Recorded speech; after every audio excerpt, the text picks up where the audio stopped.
నా పుట్టినరోజింకా సరిగ్గా 4 రోజులుంది. ఆయన ఇంతవరకు కొత్త చీర కొనలేదు. జాకెట్ గురించి నాకిబ్బంది లేదు. ఇంట్లో మిషనుంది. రాత్రికి రాత్రి కుట్టేయగలను. వారం రోజుల్నుంచి ప్రయత్నిస్తున్నాను ఆయనకు గుర్తు చేద్దామని. వారం రోజుల్నుంచి ఆయన ఆఫీస్ నుంచి ఇంటికి లేటుగా వస్తున్నారు. ఈరోజు అలాగే చేశారు. ఉదయం అప్పుడు అడిగితే సరే అంటున్నారు. అది కాక అప్పుడు హడావుడి, టిఫిన్ చెయ్యాలి, కాఫీ కలపాలి, వంట చెయ్యాలి. ఆయనకు క్యారియర్ సర్దాలి. పిల్లల్ని తేమిల్చి స్కూల్‌కు పంపాలి. సాయంత్రం అడుగుదామంటే ఆయన ఆలస్యంగా రావడం వల్ల కుదరడం లేదు. అన్నీ సర్దుకొని పడుకునేసరికి అలసట వల్ల వెంటనే నిద్ర పట్టేస్తుంది. ఏ రాత్రో మెలకువలో దరిజేరినప్పుడీ ధ్యాసే ఉండటం లేదు. ఆయన మరీ ఇంత పీకల మీదకు వస్తుందనుకోలేదు. చూస్తుండగా రోజులు గడిచిపోతున్నాయి. ఆయనలో చలనం ఉండటం లేదు. నేనెప్పుడూ తిథుల ప్రకారమే నా పుట్టినరోజు జరుపుకుంటాను. ఈసారి అది నెల ఆఖర్లోకి వచ్చింది. ఈ నెల ఆరంభంలో అనుకోకుండా వారు ఇంటికి కాస్త ఎక్కువ డబ్బులు పంపాల్సి వచ్చింది. పిల్లల స్కూల్లో ఏదో డొనేషన్‌లంటూ ఇద్దరికీ కలిపి రూ. 50 వదిలించేశారు. గత మాసం కరెంటు బిల్లు ఏ కారణం వల్లనో రాలేదు. 2 నెలలది కలిసి ఈ నెల వసూలయింది. ఇందులో ఓ ప్రాణమిత్రుడికి రూ. 70 అప్పు కూడా ఇచ్చాడాయన. వీటన్నిటికి తోడు మా ఎదురింటావిడ తన పుట్టినరోజుకో చీర కొనుక్కుంది. దాని ఖరీదు 205. అందువల్ల నేను అంతకంటే కాస్త ఎక్కువే పెట్టాలి. ఇంతవరకు నా చీర ఏది ఆవిడ చీర ఖరీదుకు తక్కువ కాదు. అయినా ఆవిడ సాధారణంగా 100 లోపు చీరలే కడుతుంది. నా దురదృష్టం కొద్దీ ఈసారి కాస్త ఖరీదైన చీర కొంది. ఇంట్లో నా దగ్గర రూ. 80 ఆయన దగ్గరున్నది కూడా 100కు మించదు. అందువల్లే చీర గురించి ఇంత ఆలోచించాల్సి వచ్చింది. ఆయన ఎవరి దగ్గరైనా అప్పు పుట్టించాలి. ఈరోజు ఆయన ఇంటికి రాగానే అన్ని విషయాలు పక్కకు నెట్టి చీర విషయమే మాట్లాడాలనుకున్నాను. అందుకే ఆయన ఇంకా బూట్లు విప్పకుండానే "ఏమండీ, నా పుట్టినరోజు సంగతి తేల్చడం లేదు మీరు" అనేశాను. ఇంటికి రాగానే వేరే టాపిక్ దొరకదా నీకు? అన్నారాయన విసుగ్గా నా వైపు చూస్తూ. టాపిక్ మార్చాలని నాకు సరదాగానే ఉంది. మీరే తీర్చడం లేదు అన్నాను. బిఏ పాసయ్యావు కదా, తెలివితేటలుంటాయి అనుకొని మోసపోయాను. చీరల పేరుతో మొగుణ్ణి వేధించడంలో 2 క్లాసు చదివిన మా అమ్మ బిఏ పాసైన నువ్వు ఒక్కలాగే ఉన్నారు అన్నారాయన ఇంకా చిరాగ్గానే. నా మనసు చివుక్కుమంది. చీరల కోసం ఆయన్ను నేను వేధిస్తున్నానా? పుట్టినరోజు నాడు భర్త చేత కొత్త చీర కొనిపించుకోవాలనుకోవడం వేధించడమవుతుందా? చీర కావాలంటే వేధించడమని నాకు తెలీదు. ఇప్పుడు చెప్పారు కాబట్టి ఇంకెప్పుడు మిమ్మల్ని చీర కావాలని అడగను అన్నాను. ఆయనేమీ మాట్లాడలేదు. ఆ మౌనం నా బాధను పెంచింది. నా బాధ కోపంగా కూడా మారింది. ముభావంగా పనులన్నీ ముగించుకున్నాను.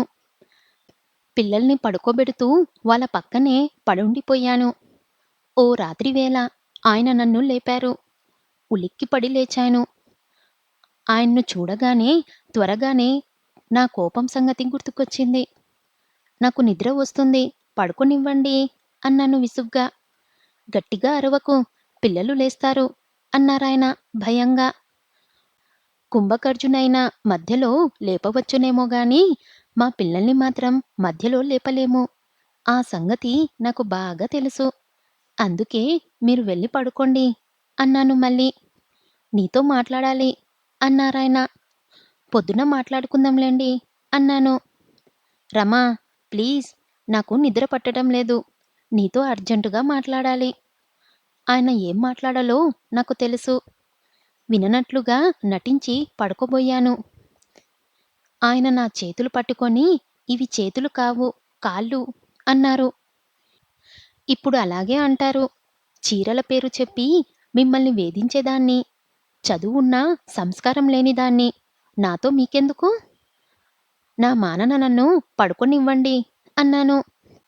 ఓహో! నువ్వింకా ఆ మాటలు మర్చిపోలేదా? రమా! నేను మూర్ఖుణ్ణి. నీలాంటి దేవతను అలాంటి మాటలెలా అనగలిగానో నాకు తెలియదు. చీరల కోసం నువ్వు వేధించడమేమిటి? నీకు చీరలు కొనేది నా సంతోషం కోసం. ఆ విషయమై నీతో కొన్ని మాటలు మాట్లాడాలి. ప్లీజ్ వస్తావు కదూ? అన్నారాయన. నేను లేచి ఆయనతో మా గదికి వెళ్ళాను. ఆయన తన్ను తాను తిట్టుకున్నారు. నన్ను ఆకాశానికెత్తారు. రేపు ఆఫీస్ మానేసి చీర కోసం అప్పు వేటకు బయలుదేరుతారంట. డబ్బు దొరకగానే ఇద్దరూ షాపింగ్‌కు తిరగడమేట.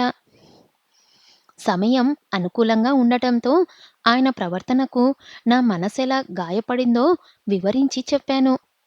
అప్పటికప్పుడు ఎన్నో షరతులు విధించాను. ఆయన తన తప్పులన్నీ ఒప్పేసుకున్నారు. నా షరతులన్నిటికీ అంగీకరించారు. నా మనసుకు ఎంతో సంతోషమైంది. ఆయన దగ్గరగా తీసుకుంటుంటే మనసు పరవశించింది. తనువు పులకరించింది. మర్నాడాయన ఆఫీస్‌కు వెళ్ళేటప్పుడు, రమా! ఆఫీస్‌కు వెళ్ళినా నేను డబ్బు కోసమే ప్రయత్నిస్తాను. డబ్బు దొరగ్గానే సెలవు పెట్టి ఇంటికి వచ్చేస్తాను అన్నారు. నాకు ఎంతో సంతోషమైంది. ఆయన చీర విషయం ఇంకా మర్చిపోలేదు. మధ్యాహ్నం తీరుబడి సమయంలో ఒక నవల చదువుతున్నాను. అది ఒక వేశ్య కథ. కథానాయకుడికి భార్య ఉన్న వేశ్య వలలో పడతాడు. ఒకసారి వేశ్య ముత్యాలహారం కొనుక్కోవాలనుకుంటుంది. కథానాయకుడు డబ్బు లేదంటాడు. వేశ్య అతనితో మాట్లాడటం మానేస్తుంది. దరిదాపులకు కూడా రానివ్వదు. కథానాయకుడు తనకున్న ముఖ్యమైన పనులన్నీ వదిలిపెట్టి ఆ విషయమై ప్రయత్నించి ముత్యాలహారం కొని వేశ్య అభిమతాన్ని, ప్రాపకాల్ని మళ్ళీ సంపాదిస్తాడు. ఇది చదవగానే హఠాత్తుగా నాకు ఆ వేశ్యకు సామ్యమేముందని స్ఫురించింది నాకు. రాత్రి నేను చేసిందేమిటి? ఆయన బలహీన క్షణాన్ని కనిపెట్టి నాకవసరమైనది చెయ్యడానికి ఒప్పించాను. అంటే ఆయనకు నాకు ఉన్న సంబంధమేమిటి? పవిత్ర దాంపత్య పుటను బంధం ఇంతేనా? తన అవసరం కోసమే ఆయన నా కోరికలు తీరుస్తున్నారా? భార్య అన్న ప్రేమాభిమానాలతో ఆయన నా గురించి ఏమి చెయ్యలేరా? నా శరీరం అవమానంతో కుంచించుకుపోయింది. పుట్టినరోజుకు ఖరీదైన చీర కొనిపించుకోవాలనే కోరికతో నన్ను నేను ఆయనకు సమర్పించుకున్నాను. తప్పుతే ఒక భార్య భర్తను చేరినట్లుగా చేరలేదు. నా చదువు, సంస్కారం ఆఖరికి నన్నొక వేశ్యగా తీర్చిదిద్దుతున్నాయా? ఆయనకు నాపై ఎలాంటి అభిప్రాయం కలిగి ఉంటుంది? కట్టుకున్న భార్య కాబట్టి పైకి ఏమీ అనలేకపోయినా లోపల్లోపలే నేనంటే చాలా తేలిక భావం కలిగి ఉంటుంది. తర్వాత ఇంకా నవల చదవలేకపోయాను. మనసు కూడా పాడయ్యింది. అయితే ఆ రోజు కూడా ఆయన ఇంటికి రోజులాగే లేటుగా వచ్చారు. నన్ను క్షమించమని అడగడానికి కూడా సిగ్గుగా ఉంది రమా! ఆఫీసులో అర్జెంటు పని ఉంది. బాధ్యత గల ఆఫీసరుగా నీ చీర అప్పు చేయడం కోసం సెలవు తీసుకోలేకపోయాను. అన్న ప్రకారం కనీసం పెందరాలెనైనా ఇంటికి రాలేకపోయాను అన్నారాయన. ఆయన ఇలా అన్నప్పటికీ రానున్న తుఫాన్ ఎలా తట్టుకోవాలా అన్న కలవరం ఆయన మొఖంలో ప్రతిఫలిస్తుంది. ఆయన్ను చూస్తే జాలి వేస్తుంది. ఎంత మంచివారండి మీరు అన్నాను అప్రయత్నంగా. ఆ మాటలు నేనే మనస్ఫూర్తిగానే అన్నాను. నన్ను వేశ్యగా గుర్తించి భయపడక, భార్యగా గుర్తించి నిర్లక్ష్యం చేసిన ఆయన మంచితనం ఒక్కసారిగా నా మనసును ఎంతో తేలిక చేసింది. ఆయన నా వంక ఆశ్చర్యంగా చూశారు. నేను వ్యంగ్యంగా మాట్లాడానని ఆయన అనుమానం. అయితే నా మొఖంలో భావాల్లా లేవు. తర్వాతి నా ప్రవర్తన కూడా అలా లేదు. రాత్రి ఆయన పిలవకుండానే గదిలోకి వెళ్ళాను. నా ప్రవర్తనకు అర్థం తెలియక సతమతమవుతున్న ఆయన మరోసారి నన్ను క్షమార్పణ అడిగారు. ఎందుకండి మాటిమాటికి క్షమార్పణ అడిగారు?